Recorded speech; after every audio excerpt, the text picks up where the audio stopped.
All right, well, hi everyone. Damien Patworth here from Glovitel. Got a guest presenter today, Craig Minter from Mint CD Consulting.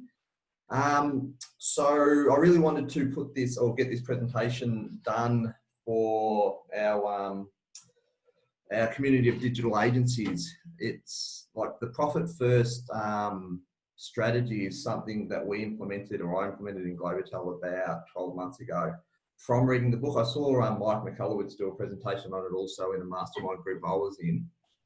And I didn't implement all of it. Like I implemented parts of the book that seemed easy to do for me, and I'm sure I can go back and do a lot more. But what the impact for our business was is, I mean, over obviously 2020, we've all had a bit of a hit with COVID and that kind of stuff. The way that looks for us in our business is we had a really big hit sort of March, April, but we grew quite strong at the start of the year, and our revenue ended up this year basically the same as it was last year. So our revenue was, we didn't grow, we didn't drop over the course of the financial year. But our profits, 9 times improvement in profits. So our profitability improved by 9 times, not 9%, 9 times. So that's what, 900%.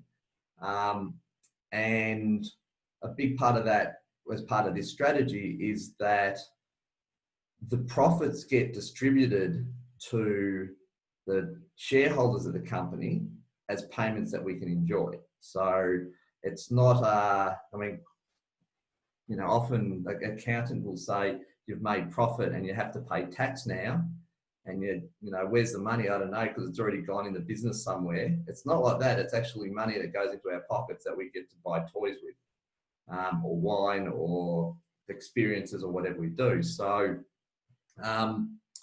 really, really impactful for our business, and obviously through that distribution of the profit, our lives as business owners. So it's really, really cool. I'm really glad I got the chance to share this with you, with Craig. Thanks for coming along. But so just before we start, I just want to make sure that everyone can hear me. And hear Craig. Craig, can you say something quickly and just give us a why in the chat?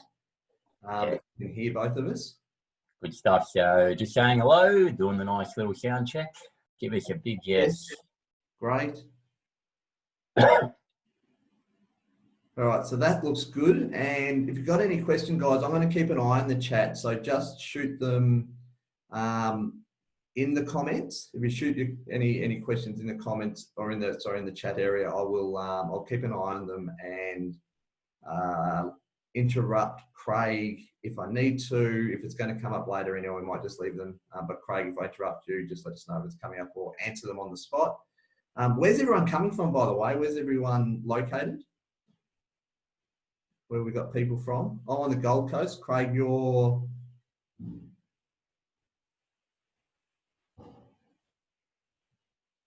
Burleigh. So we've got one Burleigh just up the road from me. Mint, where are you? Oh, me, I'm in Sydney, sorry. There's another Craig on the call. I thought, is it me or the other Craig? Octavio, Mexico. So what time's in Mexico at the moment? They're coming from around the world. This is pretty cool. I love it. 6 p.m. Oh, that's quite reasonable. All right, cool. Well, let's get started. Over to you, Craig. I just really like you guys to be engaged with this. If you've got any questions, just shoot them through. And we'll the more interactive we are, the better it's going to be, I think. Off to you. Good stuff. So, touch wood, you've got my screen there now. Everyone can see the screen. Just hit a yes. Good stuff. So we're off and rolling then. So yeah, awesome, great introduction there, Damien. Everything you've talked about there is why I love everything about Profit First, and why I've devoted a big chunk of my business to helping people get the awareness of it, help people implement it, and basically, as you touched upon there, basically help change people's lives. And today what I want to basically talk about is we're going to have sort of 2 components. We'll give a background, an overview of Profit First, but also how we can build a profit plan around that, because profit first is a great tool, but also is a part of a wider profit plan that has so much exponential benefits from that. And we'll also give some takeaways where off the back of this session today, people can implement, take action, and start making a difference from today. So I guess always when we do these sorts of introductions, it's always good to share a little bit about yourself. I don't get bogged down in this whole lot. So I've got this quick 1-minute video that gives you a bit of a background around me, and I might share some things that we talk about a little bit later on as well.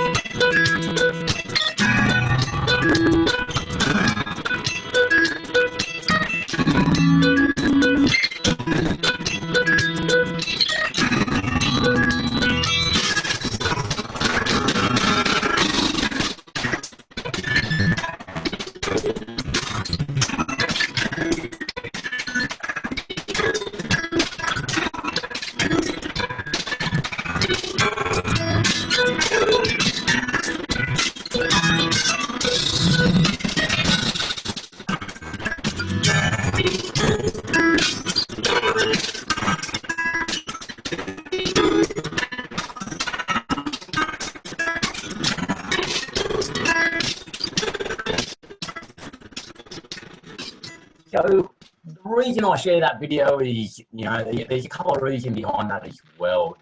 First of all, I just love it because it also gives me a bit of a reconnection with my why. When we all start in business, there's certain reasons why we start, and you get a bit of an insight into me. Why I started my businesses was all about, creating a certain lifestyle for my awesome family, being able to do cool stuff like being able to travel and, just be able to be in control of what I want to do, when I want to do it, and how I want to do it.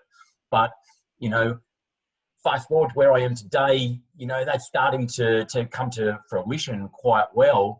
But, when I first started in business, it didn't actually pan out that way. My background in sort of big corporations, big finance manager roles, and the like, I got jaded by that. And I jumped out and went probably as far away from accounting as I could get from. And I started an online meditation business, and, got some great awareness, great traction, helping people with an ear condition called tinnitus, buzzing in the ear, helping them with meditations and the like. And I created this awesome system structure, it's got media attention, all these sorts of things.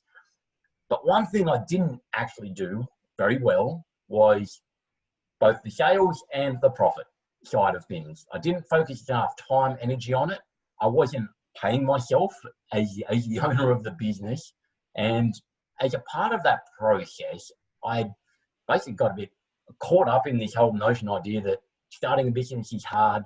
The old age of, no one ever makes money early in a business, and all these types of notions. And, I sort of had to finish that business. I had to pull the pin on it. I wish I had pulled the pin a little bit earlier than I did, but I moved into back closer to my roots of, I learned a lot in business startup, combined with my accounting and my financial background, which is where I then started a consulting business where I was focusing on efficiency, productivity, and a lot of those types of things. But then I came across Mike Michalowicz, a lot of his, education, his books and the like, and I'd read through a number of his books, and I came across the Profit First book, and I sort of went, okay, at first I read the blurb and I'm like, I know all things about accounting and finance and managing money. I know all this sort of stuff. Do I really read this?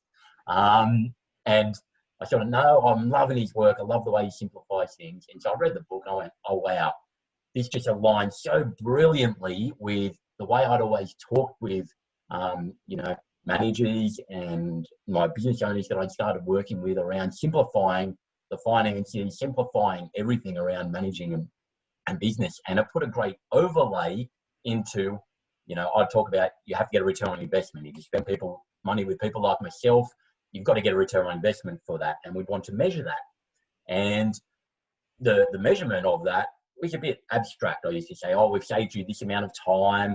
And how much hour, what's your dollar per hour rate? So therefore, hey, we're saving you this sort of kind of dollars and time in around that. But, you know, when I came across profit first, I'm like, hang on a second, this sort of gives tangible money in the bank type of return where people can really hold on to it. Well, yes, that's a true return on investment, cash in my pocket. And so I started rolling out in my own business and then with clients as well. And, you know, the results just became so tangible and, you know, life-changing, life transformational, as Damien sort of alluded to. So that's kind of the backstory and the back journey of that. And I guess what I sort of share is, you know, everybody who, you know, he started the business and is tuning into this, you know, all started with a reason and you had a purpose to be able to start your business, and whatever that outcome may be, at the heart of that, you need to make money to make it, you know, to be able to go to the next level, do more, and create the big story and the big vision that you actually wanted to do. And so we're going to talk through, you know, profit first as a starting point for that. So this is where the starting point is, you know, the world is addicted to axioms. And you might be sitting there and sort of saying, well, Craig, what the hell is an axiom? And, you know, you take that world map that's on the screen there. You know, once upon a time, there was a general belief that the world was flat. You'd have old ancient maps like this, and the predecessors before it, they'd have the whole, you know, sea monsters on the outside of them. They'd have, you know, ships falling off the edge of the earth, never be seen again. And, you know, this whole notion of the world being flat, you know, it wasn't until sort of, you know, around 500 BC, some philosophers started to question that notion. They started to, you know, do what they do, have a few wines and sit on the port and watch the ship sailing out in the morning, and then they'd see them sailing back in the afternoon. And, you know, they'd start to see the mast would slowly disappear, and when they'd come back, the mast would slowly appear.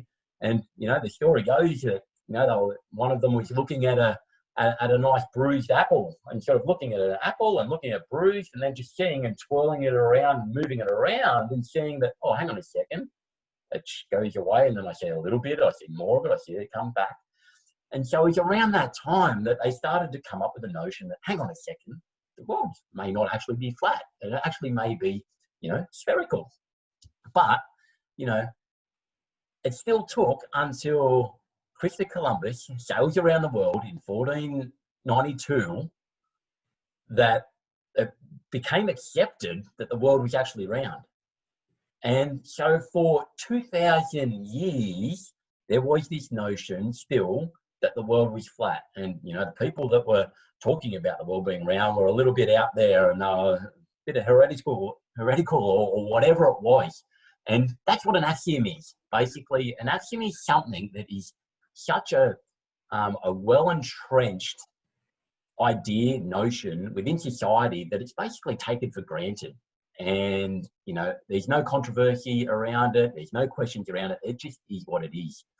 And I'm going to sort of share today that, you know, accounting and this idea of GAAP, which is a generally accepted accounting principles, is a bit crap. It's the formula for profit is, you know, it's a bit of a false notion. And, you know, it says so in the title a little bit there, that the accounting principles that we all hold onto, that we base our profit and losses on and all the rest of it, is generally accepted. So it's a notion that, you know, the profit formula, we all kind of know what it is. We look at our financial reports, I'm presuming, and I'd be interested if people would throw into the chat box there, and if Damien can share me a couple of responses there, how often people look at their financial reports. Is it annually? Is it quarterly? Is it monthly? You let us know, guys. How often you look at it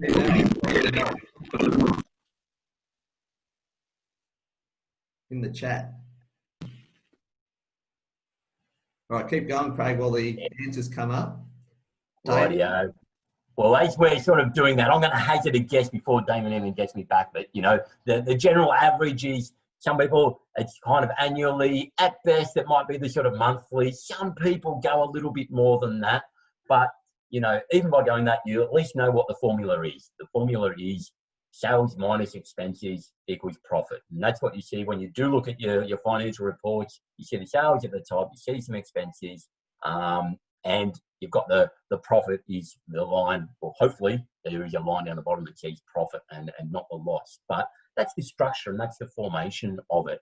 And, you know, it's very simple, it's very logical, and it makes clear sense, but it actually doesn't account for human behavior.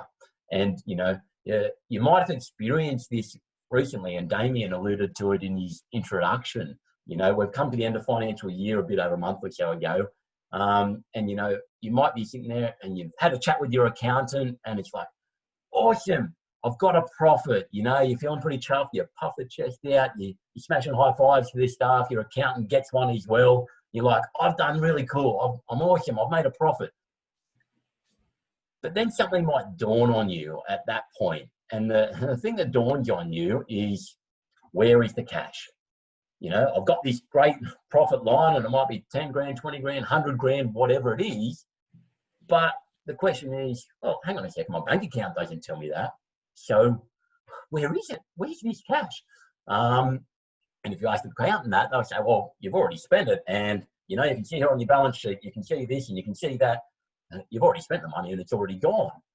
But, you know, that's not exactly great for human behavior, helpful for how we're going to manage our business. So we're going to talk about a new formula, and as you've already sort of been alluded to a little bit, it's not going to be the sales minus expenses equals profit. So just before you do, Craig, the answer is basically people who've driven profit around tax time. Sorry, what was that one? I'm crackling up a bit, aren't I, a bit at the moment? But yeah, so the people look at their profit side of their figures when that seems to be driven by tax time, whether it's annual or around tax.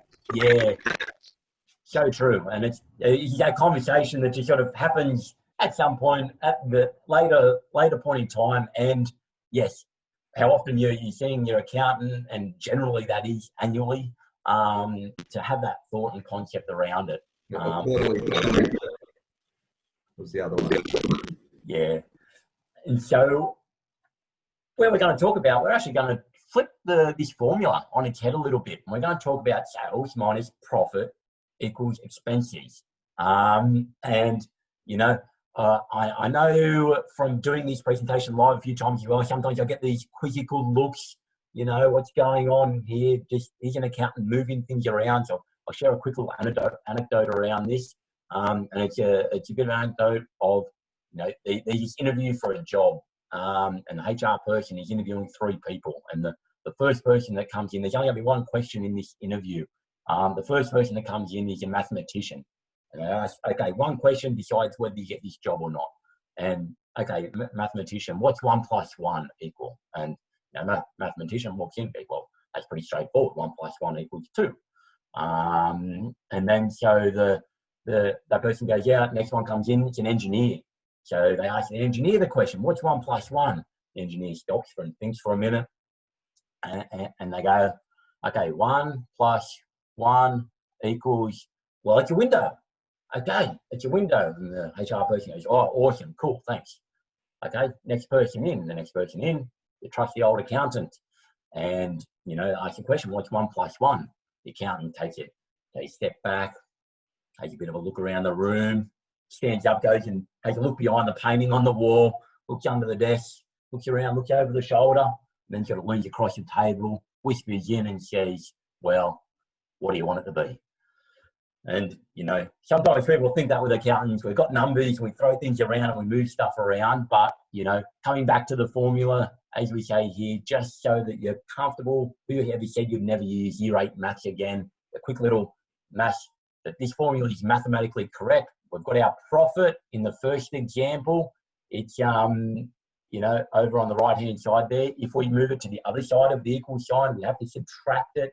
So therefore, it becomes a minus profit equally with the expenses. It's a minus expenses. We move it to the other side of the equal sign, which makes 2 minuses equals a plus.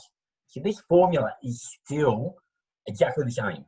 Mathematically, exactly the same. We're not doing anything from a mathematical sense. But from a behavioral point of view, we are making massive changes because, you know, the first formula there, you know, well, actually in both formulas, as in human behavior, we're hardwired to focus on what comes first. Our ancestors, they saw a tiger, they went, holy crap, I need to run. That's the most important thing.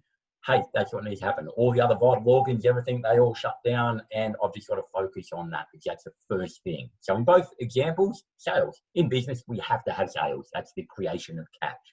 But the key part is obviously that next thing. In the old formula that I talk about, normally, hey, people focus on expenses and profit becomes the afterthought. We make a heap of sales, we spend a lot of money, and profit is kind of the hope we want to get out the end of it. Whereas if we flip it and we then focus on profit as the next priority, then it starts to have these radical changes in mindset, and the expenses become the afterthought. Well, how can I be profitable, and how can I achieve that profit using these other expenses that I'm sort of left over with? And we'll talk through more about that very shortly. And so that theory is all great in theory sense, but actually, how do we then apply it in business? This is where we start to use a bit of an analogy out of the physical fitness space and apply it to the financial fiscal fitness world. If people start to want to get fit, healthy, lose a bit of weight and those sorts of things, one of the first things they're often told is to be conscious of the portion size. You've got that awesome buffet, awesome cool stuff out there, but they'll start to say, hey, let's have some smaller plates, eat smaller portion sizes. And by doing that, you're then going to reduce the amount of food. The size of dinner plates, for example, has just increased enormously since plates started being used in Australia a couple of 100 years ago. They were the size of what our sort of afternoon tea plates is, sort of like the small tea saucer kind of things. That's what the normal dinner plates used to be like. You look at now, our dinner plates are there, we fill them up, and we consume the whole lot. And this is that Parkinson's law idea: what we see, we'll consume. Whereas though, if we make smaller portion sizes, then we consume less. And in the business sense of the world, this is where we start to use, in a profit first sense of the world, we start to use multiple bank accounts and have more of these small portion sizes, smaller bank accounts, rather than one big great bank account that is that whole buffet idea.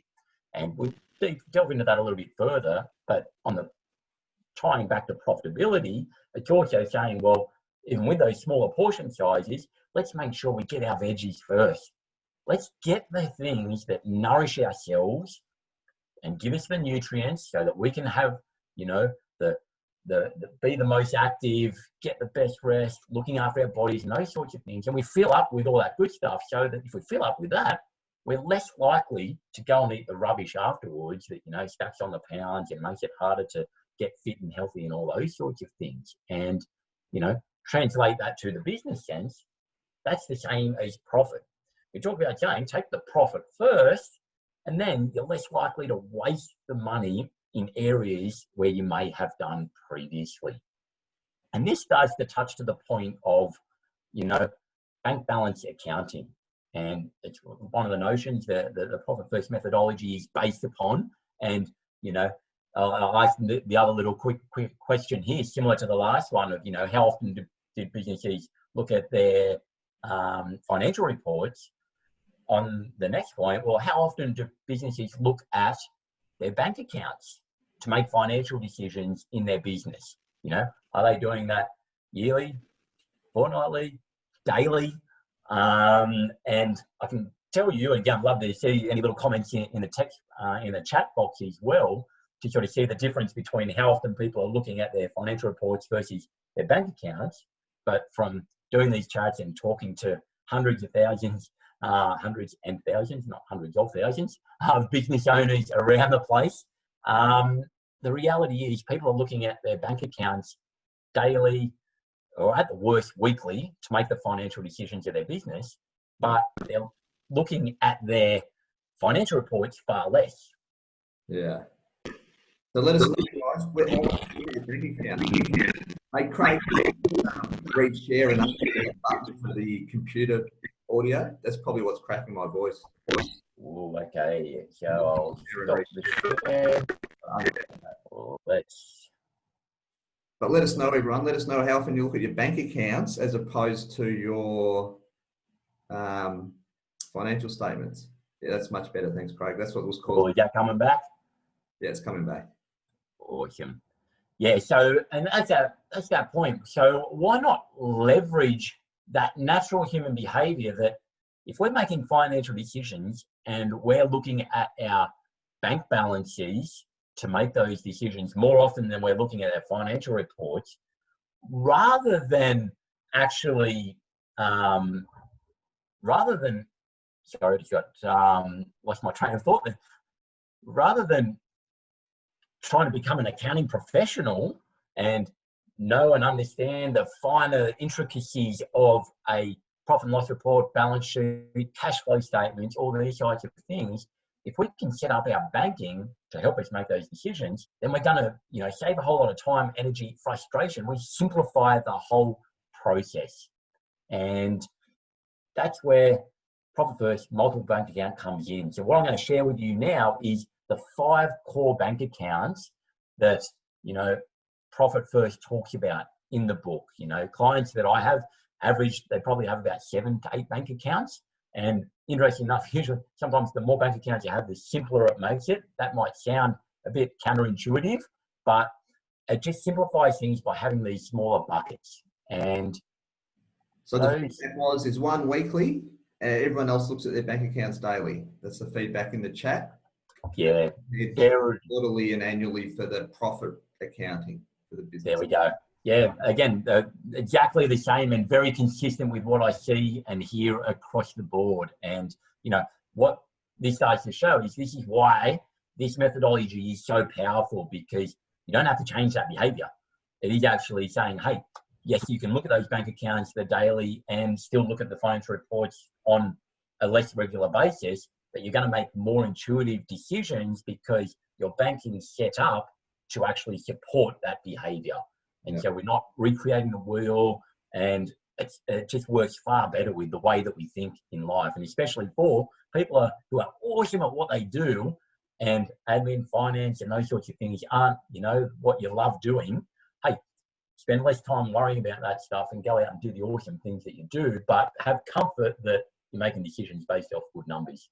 And so the 5 core accounts where we start from in the Profit First world is, first of all, there's an income account. So an income or sales account where all the money that comes into the business goes into that one account. Then from that account, we're going to distribute sort of certain amounts out to these other 4 accounts based on percentages. And we'll talk about a little bit more about that later. But the first of those, if you haven't already guessed by now, is profit. So the first thing we're going to do is we're going to put money aside into a profit bank account. And, this is all about being the reward for being the owner of the business. As the owner of the business, you've invested usually a bit of money, a whole heap of time, excuse me, to get a reward. And you think of it in the context of big business. If I go and invest money in shares in a BHP or a Telstra or something like that, I've decided to invest hard-earned money, cash, and then I've researched who should I be investing the money in, and I want to get a return on investment for that. Otherwise, well, why would I do it? And it's the same with your business. And, this profit sits there to be able to pay you a distribution and pay you a dividend. The same as what those big guys do out there. They pay a dividend on a consistent basis, on a quarterly basis. So, we can set that up within our smaller business world to say, hey, we've got the profit side and we can get these distributions, and it is for the reward for what I'm putting my air quotes of working on the business side of things. So that's the profit.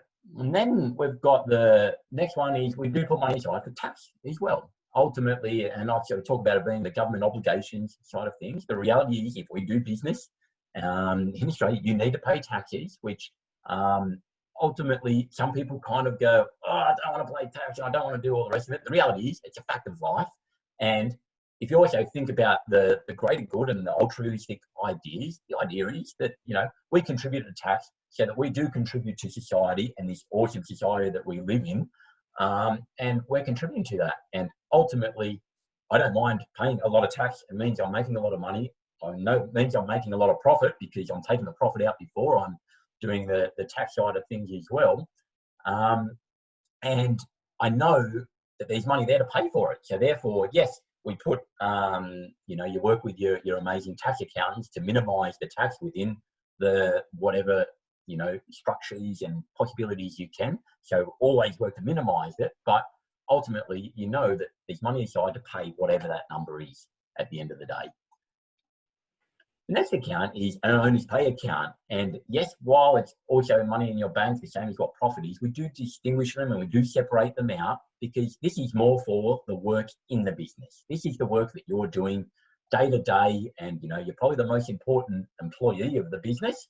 You're doing more hours than anyone else. You're making bigger decisions than anyone else. You've got more accountability than anyone else. You need to pay yourself appropriately for that. Based on the size of your business, you need to be able to put money aside for that. And this is one of the parts. I know I did it and I touched upon it at the start, but I didn't do this in the past. Quite often we'll pay our staff more than we'll pay ourselves. And, it leads to this cycle of becoming a bit disgruntled with the business because, hang on a second, where's my reward? Everybody else is getting something out of this, but I'm maybe not doing it.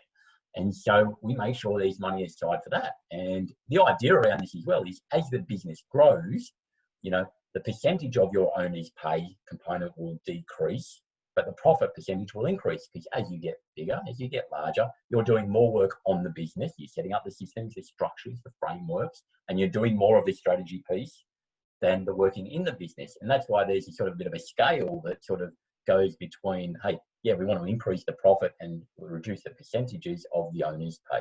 Overall, you end up with more dollars in your pocket, but it's also this mindset of going, hey, how do I shift from the working in the business to the on the business as well? And then the final bank account is the operating expenditure.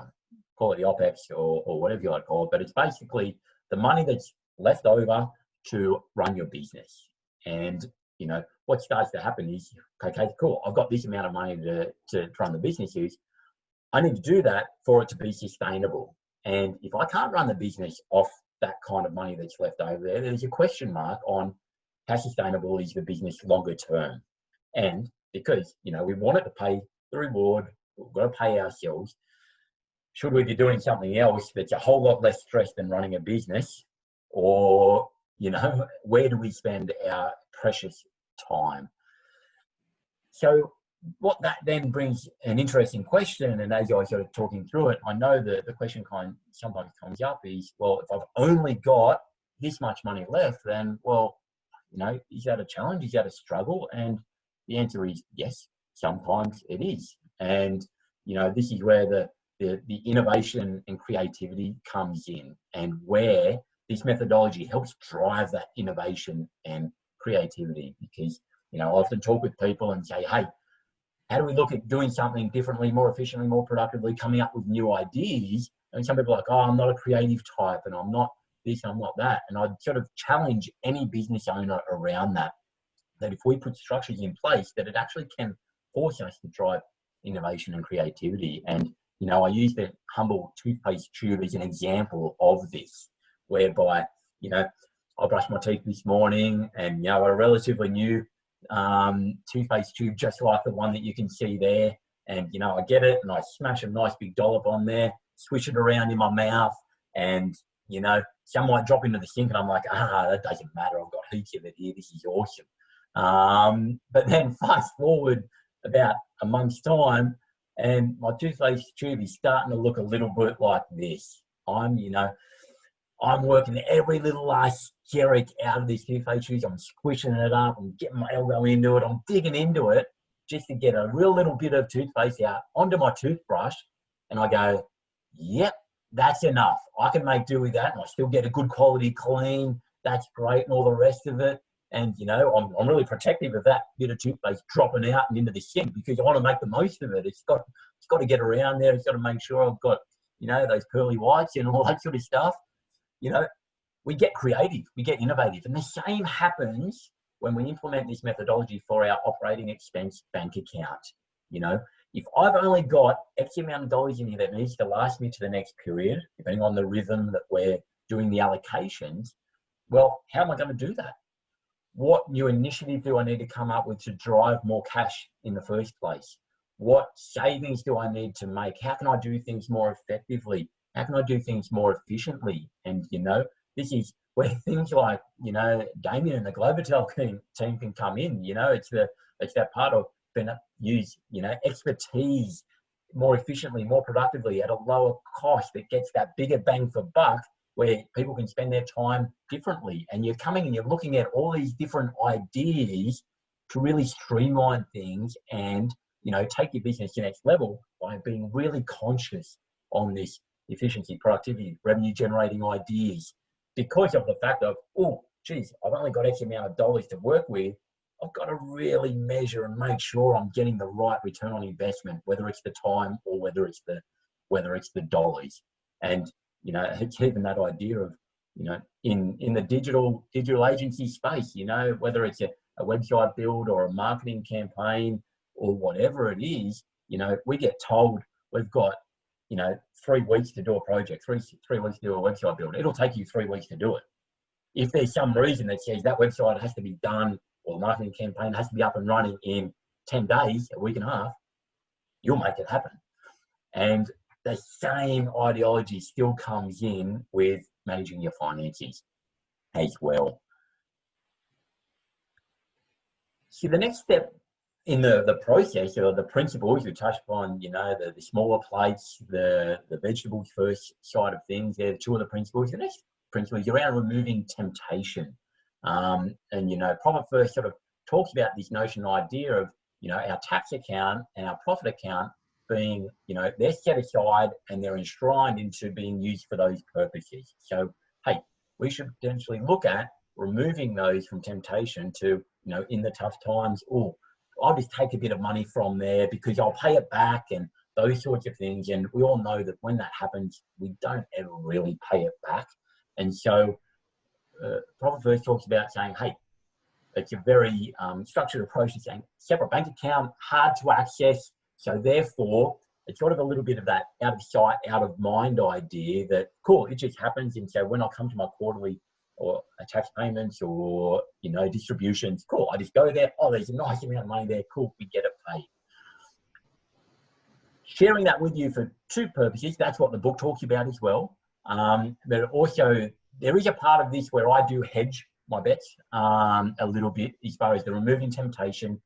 Sometimes we build accountability in as well, because, you know, Profit First was written in the US, where, you know, it is actually a whole lot easier to remove that temptation, and bank accounts, they're far less online than what we are. So this remove temptation can be a bit challenging sometimes because everything can just be done so easily with online banking in the way that we do bank in Australia. But even in that notion of the removing temptation, having the accountability, having an accountability partner, or removing the view of your bank accounts. You can still have them all set up in one place, but you can remove the view of those within your banking. But yeah, there's different ways that you can actually remove that temptation as well.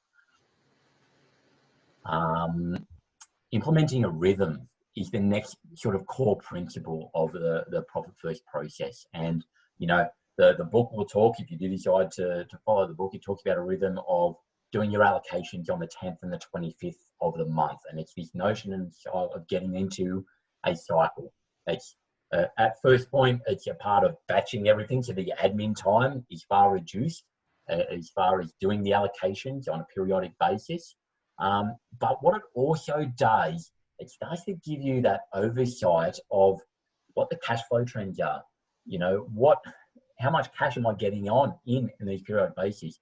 Is it going up? Is it going down? Or even that notion of, hey, hang on a second, I don't have as much money in the bank account for this allocation. Why is that? Well, my activity is still normal. So have I been invoicing, or has the team been invoicing, or have we been collecting the cash? You start to notice just by looking at the bank accounts and following these trends, you know, what's happening in the business, rather than trying to decipher that from 3 different financial reports, which, you know, to understand where the revenue sort of sits and the cash flow sits, you do have to look at the profit and loss, the balance sheet, which the accounts receivable, and sometimes the cash flow statement to get that feel. But by doing these consistent allocations, it builds a habit, it builds a routine, and you start to see what's happening because you're looking at these bank accounts regularly while you're doing it, and you start to get across those trends far quicker, and you can pick up and pinpoint challenges or where to look a lot quicker than having to delve into other areas. And you know, most of my clients and myself, I just do my allocations weekly because I just like the consistency. I've got a small admin time, bang, do the allocations. Hey, they're done. Awesome. Have a look at a bit of my forecast, and we're off and rolling. And again, that's that consistency. What's happened this week? Yes, cool, makes sense. Or, oh no, there's something not quite right. We can then go amend and adjust and pivot accordingly from there. The next sort of step in the process is this whole quarterly profit allocation. You know, we've done the allocations, we're moving through the process. This is the reward. You know, the first and foremost, the first part of having a profit distribution and having this money sitting in a profit account is we give ourselves a celebration each quarter. And, you know, it's that nice fun money, and that's that reward for working on the business. Some people go, oh, I'm growing, I'm scaling, I want to reinvest it in the business. At least make sure we're having some fun money, because that's a pat on the back, and that will drive you, oh, awesome, I'm getting the reward out of the business. Whereas if you keep on reinvesting, sometimes we're human beings, we don't see that as a pure reward. So you've got to have that thing that triggers a bit of that reward and a bit of the dopamine hit that we can get from that.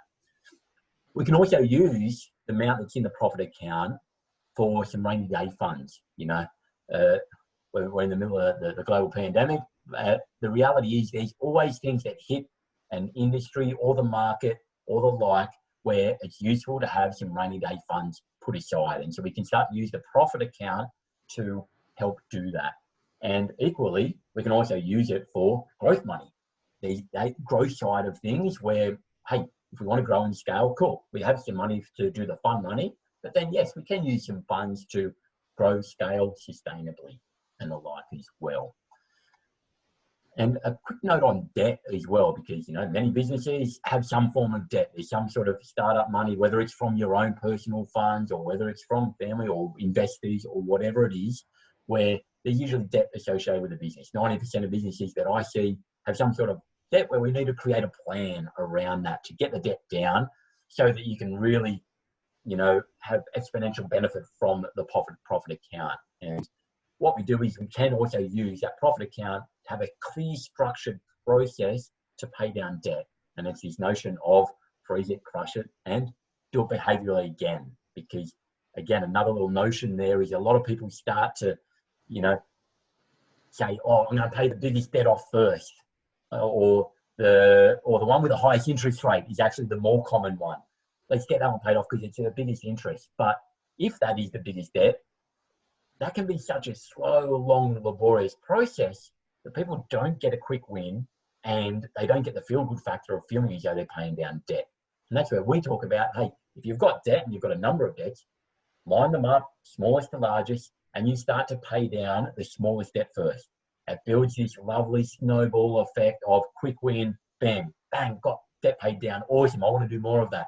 And you start to build upon that. And then, you know, this is where that quarterly profit allocation kind of becomes, hey, still have the fun money, but let's also put a component to debt elimination and or the growth money as well. We work out a balance between those two areas.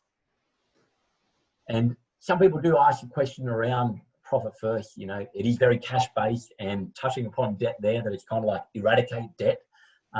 This notion of is profit first anti-debt, and answer to that one is no, it's definitely not anti-debt, but it is about, you know, using debt sustainably and, you know, making sure there's a very clear return on investment for that debt. So, you know, if the debt's going to cost me this amount of money, then I make sure I've got a clear plan and I'm going to get the appropriate return on investment on the top of that. Are you going to get 3, 4, 5, 6, 7 times the return on the investment over the time frame that you expect? And so you can run it through this filter of really looking at through a profit first, because you know when the revenue comes in from these borrowings, I'm going to be putting some of it to profit, I'm going to be putting some of it to tax, owner's pay. oh, geez, to service this loan and to get the cost of it out, it needs to operate within this framework, and I need to get a return on investment for that. And ultimately, you know, I've given a, you know, that's the book wrapped up in a whole of 35 minutes or so. That's a framework, but every single person has a different way that they can roll out and tailor a profit first implementation, and it is very flexible. And it's this notion of, yeah, we're going to have multiple accounts. It depends on what the goals, the dreams, the targets, and the visions are, to then tailor that for individual businesses. So I think that's a good time for me to take a little break, Damien, and you know, we'll move into a profit plan and where they sort of fits within that. But if anyone has any sort of questions around profit first, and whether you've got anything to add or question yourself as well, happy to take any sort of questions on the actual methodology itself. Yeah, so give us your feedback, guys. Any questions, but also what was the biggest takeaways up to this point? Obviously, a lot of it's theory at this point rather than the practicalities, which we'll get into next. Tanya said, surely there's no debt in agencies.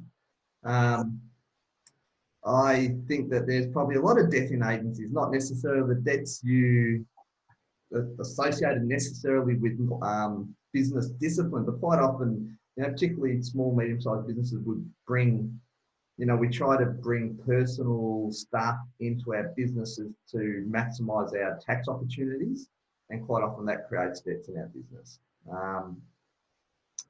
And touching upon that, I think it's some of that startup, a lot of businesses, and this is what they're saying, where it's like, hey, they'll invest and they'll get a certain amount of dollars, and it's usually the owner's investment to get a heap of staff on board because they want to scale quick, and they consider the system and they've got to actually staff up a business before they've actually got the revenue on board. So therefore, there is that kind of debt at the starting point of a business, depending on what that scaling picture looks like. So Craig, the other Craig, 7 or 8 accounts in common. You talked about 5. What are the others? Yeah, so a lot of the accounts, so as well as having a tax account, I generally also recommend a separate GST account, keeping those two separately. And then, so that's basically 6 ones that I say is pretty standard. But then the wide that people usually have at least 7 and sometimes more is there's a myriad of other accounts that can work depending on the type of business. So a regular one is for subcontractors in the digital space as well. So for people that you're outsourcing or subcontractors and VAs and those sorts of things, we have a separate subcontractor account. Or if they're in-house, it may be a staff-related type of account where we have a separate account for staff, because if they're higher proportions of the overall spend, it's good to differentiate them a little bit separately than to get caught up in the general operating expense kind of thing. So they're 2 very common ones. And then there's even, you know, the growth story one. Quite often many businesses that if they are growing and scaling, I do encourage a growth account separate, because then that becomes the cool, as we're putting money into this growth account, this gives the runway to say, cool, once that hits a certain level, I feel comfort that I can get the extra staff on board, or I can invest in this activity without it needing to have an immediate impact and revenue generation, because I've got a bit of a runway for that. And so a growth account they're probably 3 of the most common ones. Some people do have the BOUT account, which serves as the rainy day fund account. And like I say, there's a myriad of ones, and like I say, probably from my client base, it's those 6 base accounts, but then the other 1 or 2 accounts that, you know, is the average, is a myriad of, you know, those ones. I've given a couple of examples, but there are other ones as well. Some people have a purpose to give money back, and they have a charity account.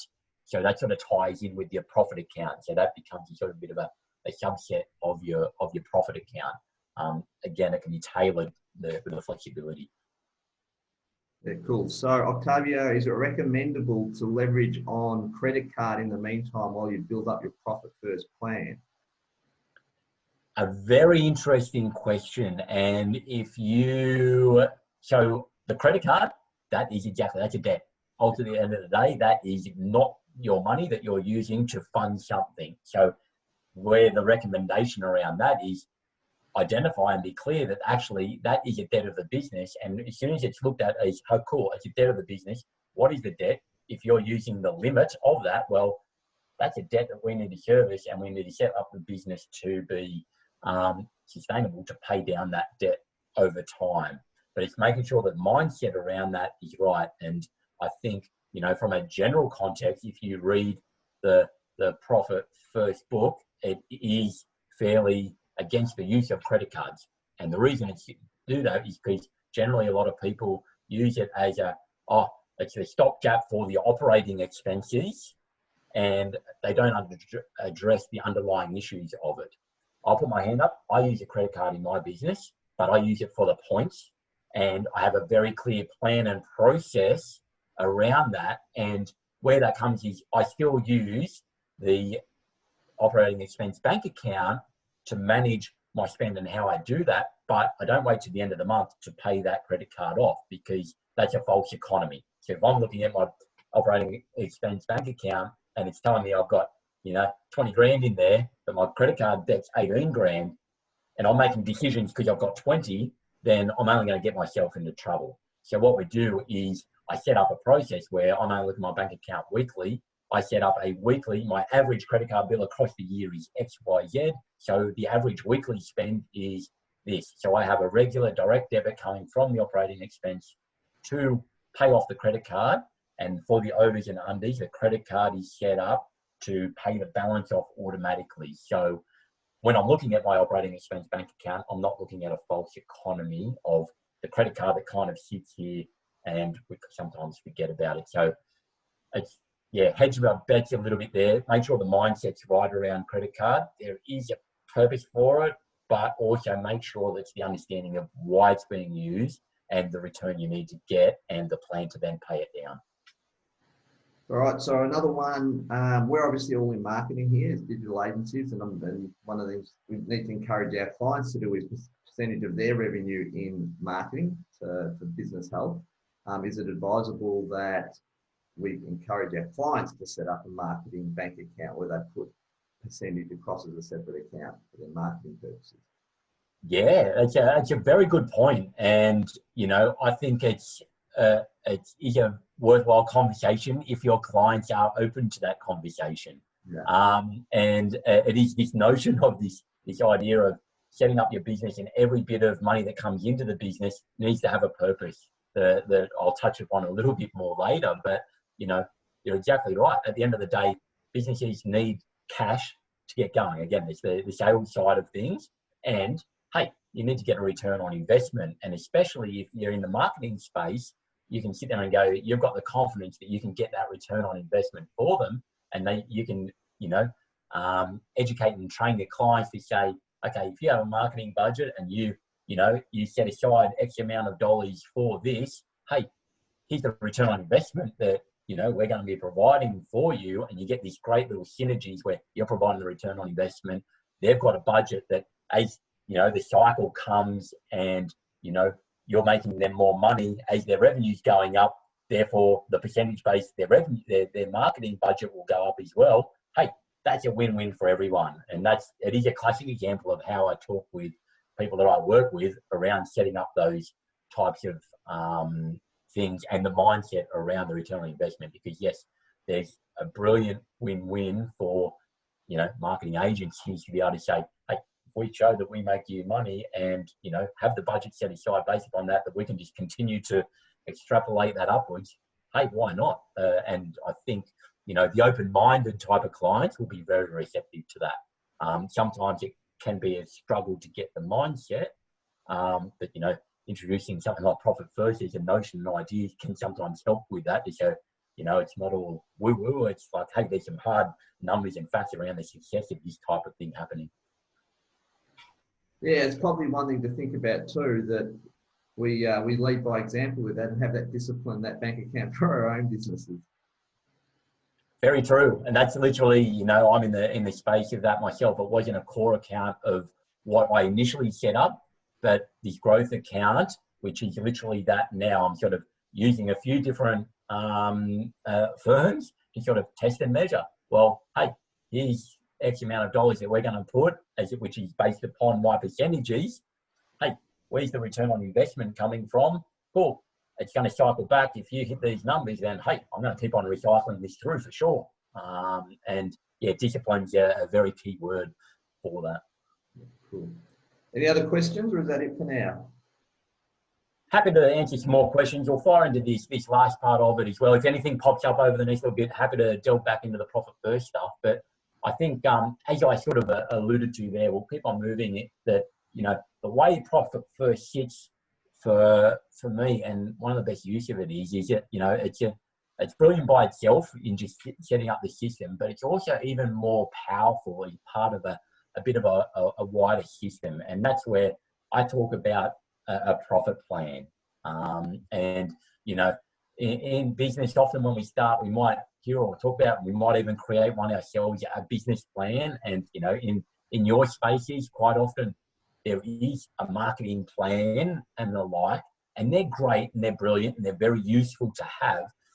They often address what I just touched upon there. It is the revenue side of things, and saying, oh, cool, it brings this much revenue in, but it doesn't necessarily address the fact of how much cash ends up in the business owner's pocket. Because as I touched upon before, the notion of, hey, the business plan and marketing plan can be great and it can generate more revenue, and that's brilliant. But because of the human behavior of the business owner, you know, usually, Huckins's law, the expenses go up at the same rate, and businesses start to go, oh, all I've got now is, you know, a bigger business, more headaches because I've got more staff or more whatever, and I'm not putting more money in my pocket. That's just not working for me. And so therefore, by having the profit plan and we're putting the focus on the profitability, then we get those win-wins of going, cool, we get the more revenue from the business plan and the marketing plan, but we actually end up with exponentially more dollars in our pocket because we're focusing on the full picture and we're putting profit as the priority. And so where I've talked to and what I evolved is basically what I call the $1 million profit plan. And, you know, it sounds great. It's all good. You put $1 million on it. People go, oh, that's interesting. But, you know, for some businesses, it might actually be $1 million profit. For some businesses, it might be $1 million revenue. But where I talk about this, it's very much about having the business owner feel $1 million. As you saw at the start of the thing, my little backstory, it's the, you know, if my business can achieve what it needs to be, that'll have me feeling $1 million. I don't need $1 million revenue. I don't want the headache of that big myself. I can get more than enough out of a small size business, but it will have me feeling $1 million. And so what I'm going to run through now is basically, what that plan is. And you can start to take some notes from the questions that I'll ask, and I'll share some resources at the end where you can delve into this a little bit further. But you can start to create, and again, I don't expect this is it's not a 20-page War and Peace novel. You can do this on a one-pager to get a simple idea of, hey, what's the profit plan? And, you know, it's coming back to the first step being, you know, that reflection on yourself as to what I've mentioned at the very start. What's the vision? Why did you start the business in the first place? And then it's, you know, having that reflection on, well, what is your current lifestyle? Are you working ridiculous hours, or do you have a good, you know, balance with what that looks like? You know, is it achieving all those goals of what you want it to achieve? And then it's also that notion of, you know, how much do you currently pay yourself? So how much cash are you actually getting in your hand at the end of each week, the month, the year? And, you know, is that what you need to live this lifestyle that you need to live or you want to live? And this is that notional idea of going, a lot of businesses don't really understand, well, hey, cool, I've got a goal. And a lot of people say, oh, I want to pay myself $100,000. It's a nice round number. But what many businesses don't get in their head, especially when they're starting, is they kind of think, well, if I get 100,000 revenue, cool. I've got a few expenses. Maybe it's $150,000. But the reality is, many businesses, depending on the type, structure, and all the rest of it, that number actually needs to be, to get that 100,000, it needs to be, you know, 300,000, 400,000. For some businesses, it needs to be $1 million. But first of all, you need to understand, well, what do I need to satisfy my lifestyle? And then that steps through to the next point of the targets. Well, okay, based upon that current sort of position of where I'm at and what those dreams are, well, what are the targets? You know, what are the business success metrics? And to touch upon it there, the reverse engineering of the income. What's that revenue target need to be to satisfy the lifestyle I want to live? And that can be ever changing, ever evolving. You know, as your business gets bigger, you know, all of a sudden, you know, the initial goals might be, well, now I'm in a position where I'm doing really well and I want to give back, and I want to, you know, I want to have this holiday over here. So the lifestyle needs you more. So then we just reverse engineer again. What are the new targets? But we also start to look at, you know, what are successful business metrics, sizes, types, industries, those sorts of things that we should be targeting for our business. And in the resources that I'll share later, you know, the Profit First book gives some guide based upon size of businesses, what some successful businesses generally can achieve when it comes to percentages across profit, owners pay, and those types of things. The next step is then, you know, and sort of having the roadmap and the plan around, well, how do you take from the self to the targets, and having this whole sort of little plan and system and process mapped out for you so that you can do it nice and incrementally. And as I'm here, I normally scribble and draw all over this sheet quite a bit, but and it's that having that nice stepped approach to growth, so that, you know, we don't go, oh, cool, we're flying along and we go and use all that money and spend all that money, and then the next month's a bit lower, or the next quarter's a challenging quarter, and all of a sudden I've got to pare it back. It becomes this emotional roller coaster. So what we talk about with a plan is, you know, it's not trying to run the marathon tomorrow. If I've got that goal to run a marathon, I'm not going to go out and do a 40K run tomorrow. It's going to be, hey, I might do 1K, and then I'm going to do 2Ks, and I'm going to do 3Ks, and I'm just going to gradually, incrementally build that up week upon week to actually hit that goal at the end of the day. And, you know, one of the biggest mistakes I see people make is this notion idea, and sometimes they get excited with Profit First, even it's like, awesome, this is great, this is brilliant, I can hit those, you know, the high level targets, stress targets. And what happens is they do it, they do great, and then all of a sudden something happens and it doesn't quite work anymore, and the system doesn't work. It's not that the system doesn't work, it's that we tried to get there a little bit too early, and then they give up and they miss out on all the benefits of this, rather than starting at a smaller increment, building up, see if it's sustainable, awesome, now I can go to the next step, and keep on having a nice stepped approach to growth, sustainability. And that's where we're putting implementing the whole habit creation thing around what I talked about with the rhythm and, you know, the way of managing the accounts. Then there's the implementation step, which is really where, you know, that's where the Profit First is the tool sort of really comes into play in this whole profit plan process. There's aspects of those first three steps that Profit First can help with from the number crunching side of things, but then it's the implementation of that plan where you're into the day-to-day allocation rollouts on the weekly or fortnightly basis, and then it's the habits that's creating around looking at the efficiency, the productivity, the growth plans, and those sorts of things, and using that as a base level to help make the decisions from a financial standpoint, very much around profitability, return on investment. I know I'm sort of repeating myself quite a bit, and, you know, but I can't sort of emphasize that enough around the process of actually doing that. And once the rubber hits the road, that's when people really start to notice the difference and sort of really see the real benefit of having the profit plan incorporated in that. And then the final step, it's kind of said monitor there, but the word I'm using far more these days, it's more about optimization. It's continually to refine and optimize, you know, this rollout, and really looking at, you know, Profit First is great for the here and now, making those decisions, but then also leveraging that for the future decision making side of things. You know, what's going to happen in the future? Well, what's the operating bank account going to look at in 3 months' time if I do this, this, this, and this? And we can continually monitor and optimize those kind of ideas. We're also making sure we're doing the celebrations. So as a part of the profit plan, you have to have the plan around what's the celebration. So early days, what are the celebrations? For me, it was the first one I ever got.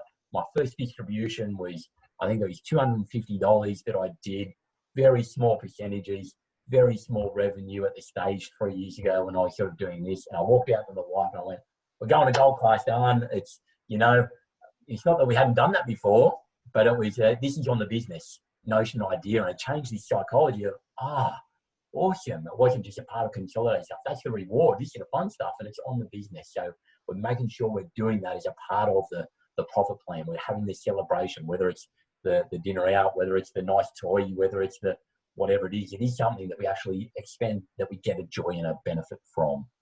Then we're obviously reviewing and we're refining those percentages to go, hey, it's sustainable. Let's go to the next level. Let's push ourselves because we've done awesome. We give ourselves a pat on the back. We go to the next level. We smash down some debt. We're getting that feel-good factor around that. And then we're just continuing to refine and optimize from there. And so ultimately, the whole profit plan idea and the way that profit first sort of fits into that is that what I've sort of touched upon a couple of times as well. It's this notion of giving your money a purpose. We all know the people that live the longest in life, there's studies everywhere around it, are the people that have the most purpose in life. They've got something to really sink their teeth into that gives them to drive the outcomes and live long, great lives and those sorts of things.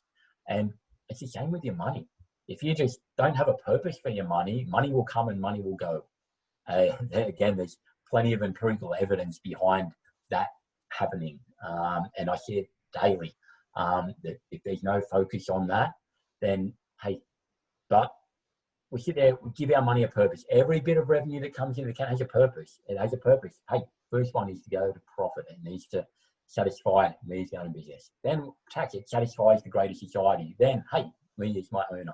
And then it's got this activity curve. Yeah, whether it's the marketing to grow, whether it's the staff to run the admin, whether it's the premises to have the rent. Every bit of money in the business, if you think about it as having a purpose, you start to shift the mind to really focus on the key things that's going to drive and get the best outcomes for you. So that's all a bit of a whirlwind. I know I've sort of probably raced through that profit plan a little bit there, but I guess off the back of it, I said there are key takeaways, and hopefully you've picked up a few things and you've got a few job points down already that you can sort of start to see there. But even if there's only one thing that you take away and there's one thing that you do off the back of this session, I can't encourage you enough to open just one bank account. Go out today, online banking, or go into a branch, open up one new bank account and call it profit. What I want you to do from there is to start on, say, a weekly basis, taking 1% of whatever revenue comes into the business, take 1% and move it into that profit account. What you'll start to see then is, hey, cool, that's nice. I've got this small amount of money starting to build in this profit account. It has a powerful psychological impact on you going, oh, cool, I want a bit more of that. The other thing is what you'll start to realize is you'll operate your business off the 99% of money that you've currently got. And you'll find it won't really change a lot. You'll just do it because that's the money that's there. And so you're starting to implement this notion of Parkinson's law straight away just by doing that. Then ideally you start to go, oh, this is manageable and I want to do more of that. Then I can do the incremental thing. I can go to 2%. I can go to 3%. And then that is at least very much a starting point to get this moving and start to get the real benefit of it. And then you get to the end of a quarter, 90 days down the track, I want to be getting in touch with Damien saying, okay, cool. What's everybody done over the last 3 months? What are they spending? Their nice little celebration that they've got from that 1%. And again, it might be, hey, it might be buying an awesome book that you can delve into or whatever, or it might be a dinner, or, you know, depending on what your 1% is, it could be, you know, a holiday, who knows? But, you know, I will reach back out with Damien in 3 months' time, and I want to know. And if people want to be accountable, I'd even like to see, you know, in the chat box, what are you going to spend your celebration on in 3 months' time from this profit account? And the second step and the second point that I'd like to say is then, you know, create a profit plan. And like I touched upon there, even if it's a one-pager from those 5 points that I talked about there, again, we'll be able to share a resource where you can help delve a little bit further on that if you like. But there's a whole lot of value in just having that, again, something to focus on to be able to help do that growth into profitability. And, you know, I can't emphasize enough the importance of, you know, do it incrementally. Some people on the back of this call might go, this is awesome, I'm traveling well, I'm going to throw 5-10% into a profit account. While that's great, see if it's sustainable first. Start at the 1, and if you can incrementally get up to there, you know, by, you know, a couple of months' time, brilliant, great. But make sure it's sustainable first. Do it incrementally. And off the back of that, start to create those efficiencies, innovation. Think about that toothpaste tube, you know, ways that you can start to look at things a little bit differently on that. And ultimately, what I always want to see people do is to scale the business to the level that, you know, provides the lifestyle that you guys are after. And you know, stick with it. And this is that notion and idea that, you know, it's a system and the profit first methodology combined with a profit plan. You know, there's hundreds of thousands of businesses implementing profit first around the world. Amazing results. The system works. Yeah. Not the challenge with the system. And, you know, you've heard Damien talk about it. You've heard me now talk about it a chunk. Stick with it. Stay accountable. And your last point on the previous slide is scale, and a lot of people get confused about what scale means, and they use it interchangeably with growth, but it's different. It's not growth. Scaling is doing more with less. So that's real scale, when you actually do more with less, you get better results with the same amount or with less inputs, which you'll see how reviewing the structure, how it actually takes away bits and pieces. So you start with less and you actually achieve that just as based on the process and the structure. So yeah, very cool. So true. Yeah, that is so true, Damien. I literally was talking to a client about that the other day. She had a growth plan to get to, you know, X amount of dollars. She's getting caught up in stuff, and the conversation didn't resolve around profit first. It was more around valuing your time more. Hey, how about just having less clients for, you know, that same amount of work that you're putting in, and it's just getting your value up and getting your margin right and those sorts of things. So just to round off, I've touched on a few little times there. Damien will probably throw a bit of a link into the chat while I'm talking. That we've set up a nice little landing page there where, you know, if people want to access a few resources that we've got, basically they'll be drip fed over the next sort of 7 days. And I've tested and measured this, that usually if I send them all out in one block, people don't look at them as much as far as doing that. But, you know, straight up, you'll get a couple of chapters from the Profit First book, which, you know, for people that do want to read, it is a very easy read. I think it's around 40 odd pages. And, you know, Damien will attest to my style of writing that, you know, it's just such an easy read. And you'll see a bit more of the backstory of where it came from and a few notions and ideas there. Then you'll get a bit of a profit health check template, which is all about doing that calculation, sort of understand, well, from the financial sense, where are you compared to, you know, some of those success target metrics that the Profit First methodology talks about. And you can sort of get a picture of what your profit picture looks like at the moment. And then, you know, that 5-point slide that I showed you around the $1 million profit plan, got a bit of a handout, a slide around there, which, you know, talks about some of the questions I mentioned upon and a few more to help people just build out the profit plan from there if people want to grab that as well. All right, cool. Before we finish off, just like feedback, is it what's everyone going to implement? Is there what's the implementation of the one thing that we're going to commit to once we finish here? Just in the chat there. I don't have all the bank accounts, but we certainly have a profit account and the tax account. And I mean, the profit account just works brilliantly. So we started very small. I even started less than percentage. I just started with an amount. When we started, we were balancing our book month in, month out. But now it's, as I said, you know, the last 12 months, 9 times profit on the previous 12 months at the same level of revenue. So Craig's going to set up an additional bank account. I've been starting to do this, and also we'll get the book. Excellent. Is anyone else?